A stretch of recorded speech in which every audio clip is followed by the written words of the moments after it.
بسم اللہ الرحمن الرحیم۔ ایک بات یاد رکھو، ایک الزام علماء پہ بعض لوگ یہ بھی لگاتے ہیں، میں فیس بک دیکھتا نہیں، کبھی کبھار فارغ ہوا تو ایک نظر دیکھ لیتا ہوں، فارغ تو ہوتے ہی نہیں لیکن پھر بھی دیکھ لیتے ہیں کہ چلو۔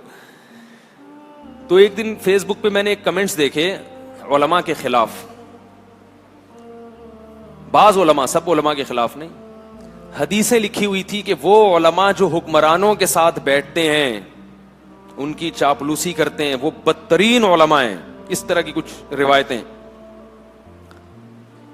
تو میں نے سوچا اس کو میں جواب دوں، پھر میں نے دیا نہیں، کیونکہ آپ جواب دیں گے پھر آگے سے جواب آئے گا، پھر جواب دیں گے پھر جواب آئے گا۔ فیس بک پہ تو لوگ فارغ بیٹھے ہوئے ہیں، کوئی کام ہی نہیں ہے، الٹے الٹے جوابات آتے ہیں۔ میں نے کہا ان میں سے کوئی بھی حدیث صحیح نہیں ہے۔ حکمرانوں کی چاپلوسی ایک الگ چیز ہے، حکمران کا ادب اور احترام الگ چیز ہے۔ شریعت میں حاکم جو ہے نا، حاکم جس کے پاس پاور ہے، حکومت ہے، چاہے وہ ظالم ہو فاسق ہو، اس کے احترام کا حکم ہے شریعت میں، اس کی توہین کی، اس کی بے عزتی کی اجازت نہیں ہے۔ نہیں آ رہی میرا خیال ہے بات؟ علماء پر واجب ہے کہ وہ حاکم کا احترام کریں۔ ہاں، احترام ایک الگ چیز ہے، مکھن لگانا، اس کی غلط پالیسیوں پہ اس کی تعریفیں کرنا، یہ ایک الگ چیز ہے۔ ایک صاحب کہنے لگے کہ حدیث میں تو آتا ہے بہترین جہاد ظالم بادشاہ کے سامنے حق بات کہنا ہے، یہ تو بہترین جہاد ہے۔ میں نے کہا بالکل صحیح ہے۔ پہلی بات، بادشاہ کے سامنے کہنا، ہمارے ہاں سامنے جتنے یہ فیس بک پہ بھی کمنٹس کر رہے ہیں نا، اس کے سامنے بھی کوئی وزیر اعظم بیٹھا ہوا ہو نا، پھر دیکھو یہ لکھ کے بتائے، پھر تو یس سر جی سر میں لگا رہے گا یہ۔ اور حق بات کہنا ہے، اس کی توہین کرنا نہیں ہے، حق بات تو کہنی چاہیے ادب احترام کے دائرے میں رہ کر۔ اللہ تعالیٰ نے موسیٰ علیہ السلام کو جب فرعون کے مقابلے میں بھیجا تو کیا کہا؟ قولا لہ قولا لینا لعلہ یتذکر او یخشی، اس فرعون سے نرم لہجے میں بات کرو، شاید یہ نصیحت حاصل کر لے۔ ہزاروں لاکھوں بچوں کا قاتل، اس کے پاس موسیٰ کلیم اللہ کو بھیجا جا رہا ہے، اور اللہ کیا فرما رہے ہیں کہ نرم لہجے میں بات کرو، شاید سدھر جائے۔ جب سدھرنے کی امیدیں ختم ہو گئی اور ظلم بڑھتا رہا تو پھر حضرت موسیٰ علیہ السلام نے فرعون کے خلاف بد دعا کی ہے۔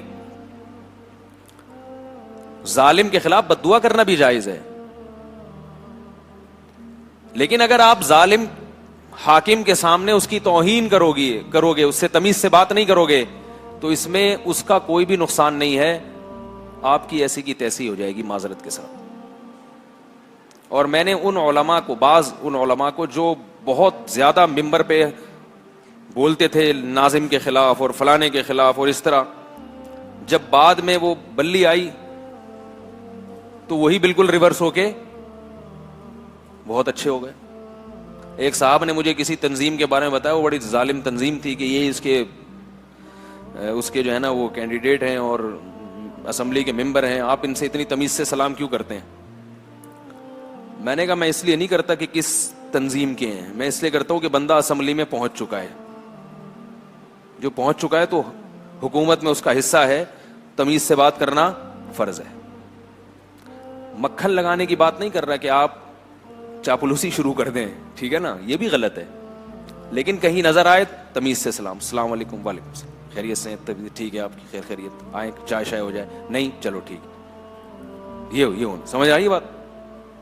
یہ ضروری ہے، کیونکہ صحیح حدیث ہے، نبی صلی اللہ علیہ وسلم نے فرمایا انزل الناس منازلہم، لوگوں سے ان کے مرتبے کے موافق پیش آؤ۔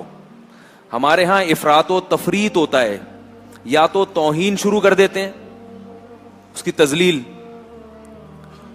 جس سے اپنا ہی نقصان ہوتا ہے۔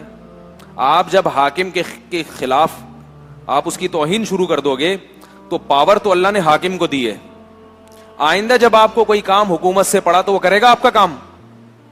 اگر آپ یہ کہتے ہو مجھے کوئی کام ہی نہیں پڑے گا تو یہ بھی غلط ہے۔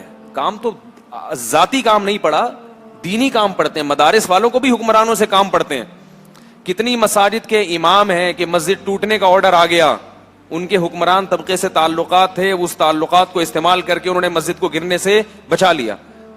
تو یہ فائدہ کس کا ہوا؟ مذہب کا فائدہ ہوا نا, دین کا فائدہ ہوا. تو بعض لوگ کیا کرتے ہیں کہ توہین پہ اتر آتے ہیں, اور بعض لوگ کیا کرتے ہیں چاپلوسی. تو شریعت میں اعتدال کا حکم ہے کہ حاکم کی چاپلوسی مت کرو, اس کی غلط باتوں میں اس کی تائید مت کرو. وہ غلط کام کر رہا ہے تو یہ کبھی نہ کہو کہ جو بھی کر رہے ہیں یہ صحیح کر رہے ہیں, جو غلط ہے وہ غلط ہے. لیکن اس کی توہین کی, اس کی اطاعت نہ کرنے کی اس کی شریعت میں اجازت نہیں ہے. حضرت مولانا اشرف علی تھانوی رحمہ اللہ تعالی کے پاس انگریز کی عدالت سے آرڈر آیا, وارنٹ آئے کہ آپ عدالت پہنچیں. انگریز کی حکومت تھی کافر, غاصبانہ قبضہ تھا, اس کی تو کوئی لاجک بنتی نہیں تھی ہندوستان پہ حکومت کرنے کی. اور مسلمان اس کے خلاف لڑ کے کئی لڑائیوں میں شکست بھی کھا چکے تھے, اور انگریز نے لاکھوں کروڑوں اربوں کی مالیت مسلمانوں کی ہڑپ کی ہوئی تھی. لیکن تھا بہرحال کون حاکم؟ کون تھا؟ چاہے برا تھا اچھا تھا, لیکن حکومت کس کی تھی؟ برطانیہ کی تھی. بھائی یہ بھی عجیب بات ہے, لوگ بعض حکومت کو حکومت نہیں مانتے, کہہ رہے ہم اس حکومت کو مانتے ہی نہیں ہیں. حکومت کو آپ کے نہ ماننے یا ماننے سے نہیں ہوتا. حکومت کی ڈیفینیشن یہ جس کے پاس ڈنڈا ہو, یہ چاہے وہ ظالم ہو چاہے وہ عادل ہو, جس کے پاس ڈنڈا ہے تو شریعت کیا کہتی ہے؟ حکومت اس کے پاس, کہ اگر آپ شرافت سے نہیں مانو تو وہ شر اور آفت کے ذریعے اپنی بات کو منوا سکے. اس کو حاکم کہتے ہیں. اور اسلامی تاریخ میں ظالم حاکم بہت گزرے. حجاج ابن یوسف ظالم تھا. یزید جس کے دور میں حضرت حسین کا قتل ہوا ظالم تھا, مگر تھا جو بھی تھا وہی تھا. اس لیے صحابہ کرام نے اس کے اس بدترین ظلم کے باوجود اس کی اطاعت کی ہے, اور جن صحابہ نے اس کے خلاف خروج کیا اس کا امت مسلمہ کو نقصان ہوا ہے. تو حضرت مولانا اشرف علی تھانوی رحمہ اللہ تعالی کے پاس انگریز کی عدالت سے نوٹس آیا, عدالت پہنچے. کتنے بڑے عالم, کتنے بڑے بزرگ, بوریا بستر گول کیا, جانے لگے. کسی نے کہا کہ حضرت کافر کی عدالت ہے اور کافر آپ کو بلا رہا ہے اور آپ جا رہے ہیں بڑے آرام سے, آپ اتنے بڑے عالم ہیں, یہ کوئی طریقہ تو نہیں ہے. انہوں نے فرمایا بھائی تمیز سے چلے جاؤ ورنہ اٹھا کے لے جائے گا. نہیں آ رہی میرا خیال ہے بات؟ تمیز سے چلے جاؤ ورنہ اٹھا کے لے جائے گا. وہ عزت, وہ اچھی عزت ہے بھائی, جو رہی سے عزت ہے وہ بھی چلی جائے گی.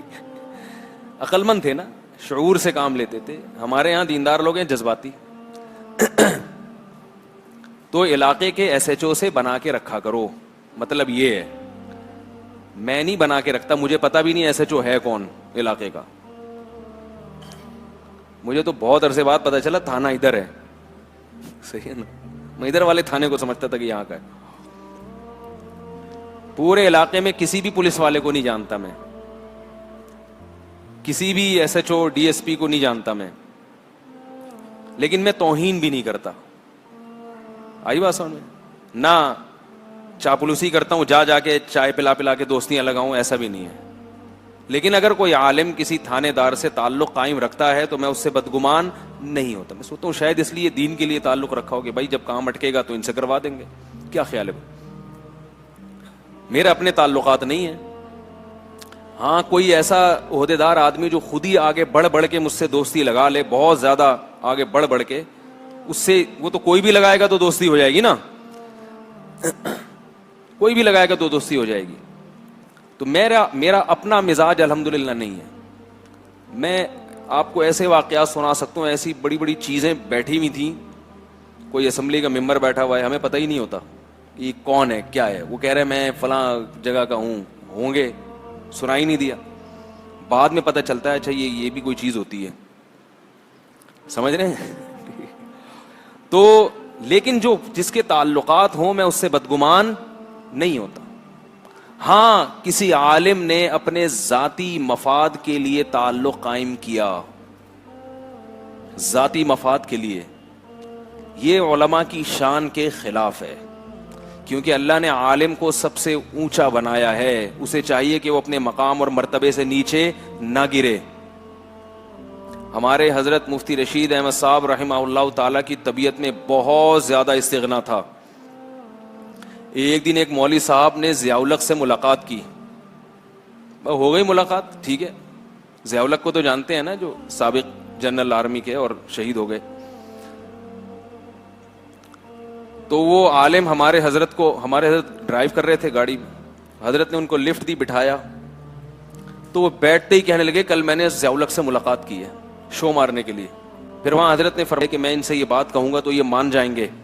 لوگوں نے کہا امید نہیں ہے. حضرت نے فرمایا واپس جا رہا ہوں, مجھے ملاقات نہیں کرنی. یہ استغنا تھا, نہ توہین. یہ نہیں کہ پھر حضرت نے اس کے خلاف پمفلیٹ شائع کیا, ممبر پہ بیٹھ کے اس کے خلاف بیانات شروع کیا, ایسا بھی نہیں. نہ توہین کرنے کا حکم ہے اور نہ چاپلوسی کرنے کی اجازت.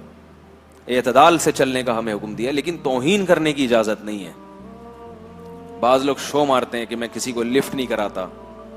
نبی صلی اللہ علیہ وسلم نے فرمایا انزل الناس منازلہم. آپ صلی اللہ علیہ وسلم کے پاس جب غیر مسلموں کے وفود آیا کرتے تھے, وفد, تو ان میں جو سردار ہوتے تھے آپ صلی اللہ علیہ وسلم ان کا اکرام بھی کیا کرتے تھے اور ان کو ہدایا بھی دیا کرتے تھے, حالانکہ وہ اسلام دشمن تھے. لیکن جب وہ وفد کی شکل میں آ رہا ہے تو آپ صلی اللہ علیہ وسلم ان سرداروں کا اکرام کرتے. وہ غیر مسلم تھے, اسلام دشمن تھے, مگر آپ صلی اللہ علیہ وسلم ان کی اس حیثیت کو دیکھ کے کہ یہ ان کا سردار ہے, قوم کا سردار ہے, قوم کا رئیس ہے, تو آپ صلی اللہ علیہ وسلم ان کو ہدایا بھی دیا کرتے تھے. آج اگر کوئی مولوی صاحب کسی کو, حاکم کو کوئی گفٹ دے دے نا, اور وہ کیمرے کی آنکھ اس کو نوٹ کر لے, تو بس قیامت تک اس کے خلاف ایک پروپیگنڈا شروع ہو جاتا ہے کہ یہ بکے ہوئے لوگ ہیں. یہ میں اس لیے کہہ رہا ہوں کہ ابھی جامعۃ الرشید میں سالانہ کانوکیشن ہوئی, تو اس میں ملک کے بڑے بڑے لوگوں کو بلایا گیا, وکلاء کو, ججز کو, آرمی کے آفیسرز کو, نیوی کے آفیسرز کو.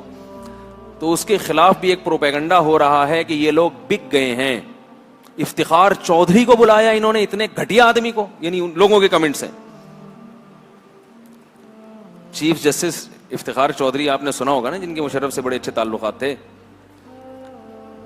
تو جامعۃ الرشید نے ان کو بھی بلایا. اس پہ بعض لوگوں کی یہ ہو رہا ہے کہ یہ اتنے بڑے بڑے لوگوں کو بلایا جا رہا ہے اور ایسے ظالم لوگوں کو, ظالم کا تو گلا دبانے کا حکم ہے, گلا دبانے کے لیے بلایا ہوتا تو بہت اچھی بات تھی. ان کو تو بٹھا کے اسٹیج پہ کھڑا کر کے تقریر کروا دی. یاد رکھو, جو آدمی جس لیول کا ہوتا ہے اس کو دین کی دعوت اسی لیول پہ آ کے دینی پڑتی ہے. نہیں یاری میرا خیال ہے بات. جو آدمی جس لیول کا ہوتا ہے نا, اس کو پہلے اتنی عزت دینی پڑتی ہے, اس کے بعد پھر وہ آپ کی بات شوق سے سنے گا. یہ قرآن سے بھی ثابت ہے, حدیث سے بھی ثابت ہے, اسلاف کے عمل سے بھی ثابت ہے. ایک صاحب کہنے لگے اس کو اتنا مہنگا ہوٹل دیا رہائش کے لیے ان لوگوں نے. میں نے کہا آپ لے جاتے اپنے گھر میں, کیا خیال ہے؟ ایک آدمی چیف جسٹس رہا ہے, اس کو تو مہنگا ہوٹل ہی ملے گا بھائی. بدگمانیاں کسی کے عمل کے دو پہلو نکلتے ہیں نا, اچھا اور برا. تو ہماری قوم کی کوشش ہے برے پہلو پر ہی لے کر جاؤ اس کو, اچھا مطلب کبھی نہ تلاش کرو. بعض کہنے لگے سب چندے کے لیے ہو رہا ہے. اگر چندے کے لیے ہو رہا ہے تو بہت اچھا ہو رہا ہے بھائی, کیا خیال ہے؟ مدرسہ چندے کے بغیر چلے گا ہے بھائی؟ چندے کے لیے بھی تمیز سے چندہ ہو رہا ہے. وہ چندے کا طریقہ کہ آپ کشکول لے کے بسوں میں پہلے نماز کے فضائل بیان کرو, اس کے بعد کہو مسجد زیر تعمیر ہے, اس میں عزت زیادہ ہے یا اس میں زیادہ ہے؟ نہیں یاری سمجھ میں میرا خیال ہے. میں ایک دفعہ بس میں سفر کر رہا تھا, ایک نمازی بھائی چڑھے, انہوں نے آدھا گھنٹہ نماز کے فضائل پر بیان کیا. میں بڑا خوش کہ دیکھو سفر میں نماز کی لوگ چھوڑ دیتے ہیں, تو انہوں نے ماشاءاللہ کتنا اچھا کام کیا کہ نماز کی فضیلت بیان کی. آدھا گھنٹہ بیان کرنے کے بعد کہتے ہیں مسجد زیر تعمیر ہے, تمام نمازی بھائیوں سے گزارش ہے کہ تو وہ جو نماز پر بیان تھا وہ نماز پر نہیں تھا, اصل میں وہ کس پر بیان تھا؟ وہ چندے پر بیان تھا جی. وہ ہوتا کچھ بھی نہیں ہے, پیچھے صرف رسیدیں ہی ہوتی ہیں, رسیدیں لے کے گھوم رہے ہوتے ہیں. تو حکمران طبقے کو دین پر لانے کے لیے, دین کے قریب کرنے کے لیے وہی طریقہ ہے, یا تو ایک طریقہ یہ ہے کہ تلوار اٹھاؤ اور جہاد کرو, یہ طریقہ ہے. سمجھ میں آ رہی ہے بات؟ کیا کرو؟ میرے پاس ہر قسم کے لوگ آتے ہیں. ایک دن ایک صاحب آئے, مجھے کہنے لگے کہ یار 500 آدمی مل جائیں گے, اسلام آباد پہ قبضہ کرنا ہے.